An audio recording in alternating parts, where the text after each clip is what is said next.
Nagyaman ni Vice Mayor Carlito Abadilla II kini Congressman Angelo Marcos Barba kariti nagkadong ayuda, tulong, programa, proyekto nga may papaay iti ili banna.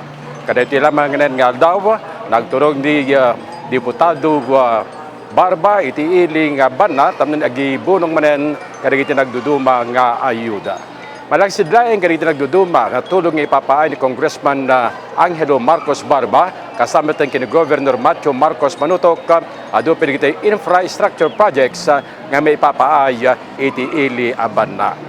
Manipod diti provincial capital, ken para iti Sirmata ni Ilokano, RJ Pinera, nagi padamag. Narimat karapaap, INtayo amin, maragpat.